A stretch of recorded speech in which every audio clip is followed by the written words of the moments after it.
Assalamualaikum warahmatullahi wabarakatuh. Halo teman-teman. Perkenalkan, nama saya Maudy Kurnia, NIM 2106015000013. Kali ini kami akan membuat video mengenai hukum bisnis sebagai pemenuhan tugas ujian tengah semester dengan mata kuliah hukum bisnis dosen pengampu Bapak Dr. Herman SH.MH. Teman-teman, sebelum membahas lebih lanjut mengenai hal-hal yang terkait dengan hukum bisnis, maka kita perlu tahu dulu apa pengertian hukum dan pengertian hukum bisnis. Hukum adalah segala bentuk peraturan yang dibuat oleh penguasa untuk mencapai tujuan bersama. Dan hukum bisnis itu sendiri adalah segala peraturan baik secara tertulis maupun tidak tertulis yang mengatur mengenai hak dan kewajiban praktisi bisnis dalam praktik-praktik bisnis. Adapun tujuan dari hukum bisnis itu sendiri adalah sebagai sumber informasi bagi para praktisi bisnis dalam mewujudkan praktik bisnis yang wajar dan dinamis. Tentunya berbicara tentang hukum bisnis tidak lepas dari keuangan negara. Keuangan negara adalah segala sesuatu yang dapat dinilai dengan uang. Selanjutnya kita akan membahas mengenai subjek hukum dan objek hukum. Subjek hukum adalah segala sesuatu yang dapat menanggung hak dan kewajibannya. Subjek hukum yang pertama adalah manusia atau orang. Manusia atau orang dikatakan sebagai subjek hukum karena kedudukannya yang sangat jelas. Fitrahnya sebagai makhluk Allah Subhanahu wa Ta'ala untuk terikat dalam syariat atau dalam hukum. Seseorang dianggap sebagai subjek hukum sejak ia lahir sampai ia meninggal dunia. Bahkan terdapat perluasan seperti dalam pasal 2 KUH Perdata yang mana menyatakan bahwa anak dalam kandungan seorang wanita dianggap telah lahir setiap kali kepentingannya menghendakinya. Kemudian, subjek hukum yang kedua adalah badan hukum. Seiring dengan perkembangan zaman, selain manusia, badan hukum telah dianggap juga sebagai subjek hukum. Menurut Profesor Subakti, badan hukum adalah suatu badan atau perkumpulan yang dapat memiliki hak-hak dan melakukan perbuatan seperti menerima serta memiliki kekayaan sendiri.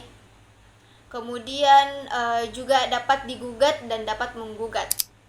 Nah, sekarang kita akan membahas mengenai objek hukum. Objek hukum adalah segala sesuatu yang dapat menjadi objek hubungan hukum. Atau untuk lebih gampangnya memahami mengenai objek hukum, yaitu segala sesuatu yang berguna dan dapat dimanfaatkan oleh subjek hukum. Biasanya objek hukum inilah yang menjadi masalah yang terjadi antara subjek hukum. Secara umum yang dimaksud objek hukum adalah barang atau benda.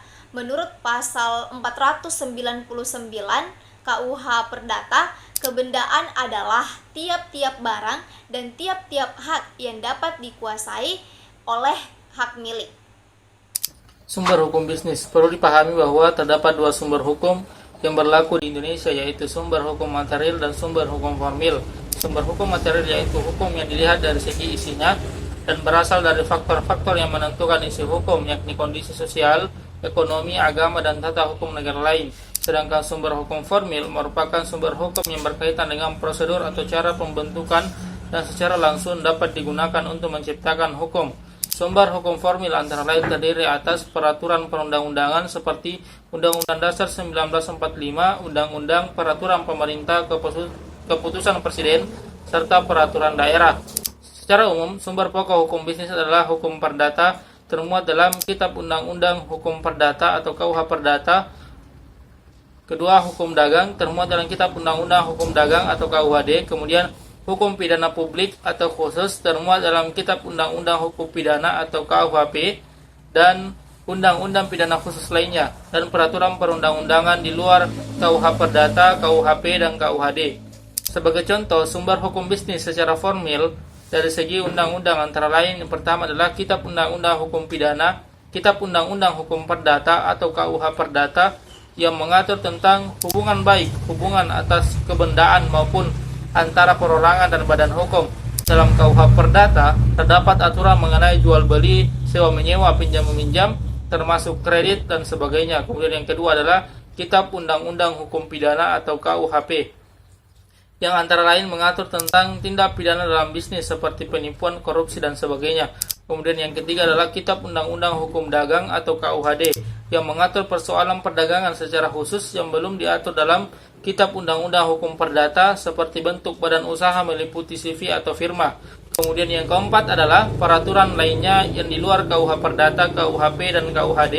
Misalnya undang-undang yang mengatur tentang perseroan terbatas yang diatur dalam Undang-Undang Perseroan Terbatas atau undang-undang yang mengatur tentang investasi yakni Undang-Undang Penanaman Modal. Hukum bisnis juga berasal dari perjanjian yang dibuat oleh para pihak yang melakukan transaksi. Pasal 1338 KUH Perdata memberlakukan asas kebebasan berkontrak di mana para pihak dapat menentukan sendiri aturan yang terdapat pada perjanjian yang mereka sepakati dan perjanjian tersebut akan berlaku secara sah sebagai undang-undang yang mengikat para pihak. Halo teman-teman, perkenalkan nama saya Zulfan Marsuki. Ya, tadi sudah dijelaskan oleh rekan saya terkait dengan pengertian hukum bisnis, objek dan subjek dari hukum bisnis, dan yang terakhir adalah sumber hukum. Di sini saya akan menjelaskan salah satu sumber hukum dari hukum bisnis ini, yaitu KUH Perdata. Nah, teman-teman, dalam KUH Perdata itu terdapat 4 buku. Nah, pada buku pertama itu terkait dengan orang atau manusia sebagai pembawa hak atau subjek di dalam hukum. Di samping orang atau manusia sebagai subjek hukum, dikenal pula subjek hukum lainnya, yaitu badan hukum yang dikenal dengan istilah Rechtsperson. Badan hukum tersebut misalnya adalah perseroan terbatas atau PT, koperasi, dan yang terakhir adalah yayasan. Kemudian pada buku 2 terkait dengan hal kebendaan. Nah, di sini benda adalah objek hukum. Benda juga sebagai objek terjadinya bisnis. Hukum memandang bahwa benda tidak saja berbentuk barang, tetapi juga segala sesuatu yang bisa dijadikan hak bagi subjek hukum.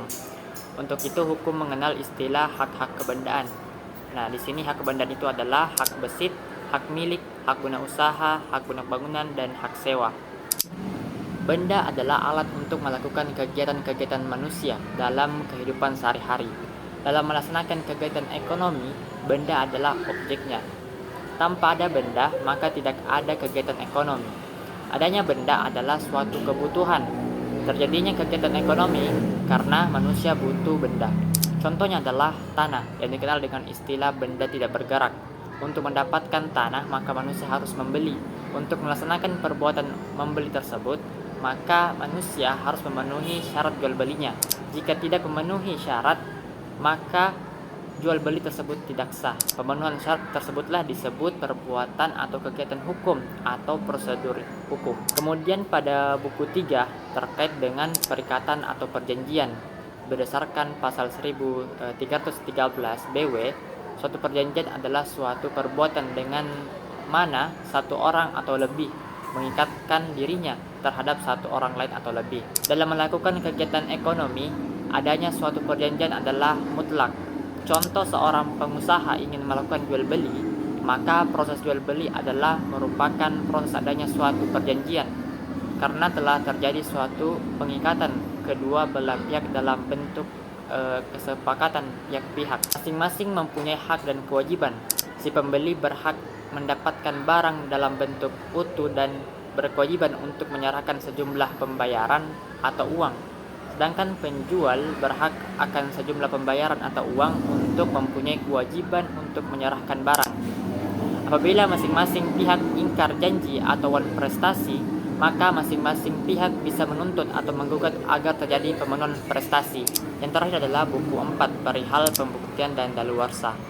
Nah, pembuktian pada pasal 1865 BW adalah setiap orang yang mendalilkan bahwa ia mempunyai suatu hak atau guna meneguhkan haknya maupun membantah suatu hak orang lain menunjukkan pada suatu peristiwa, diwajibkan membuktikan adanya hak atau peristiwa tersebut.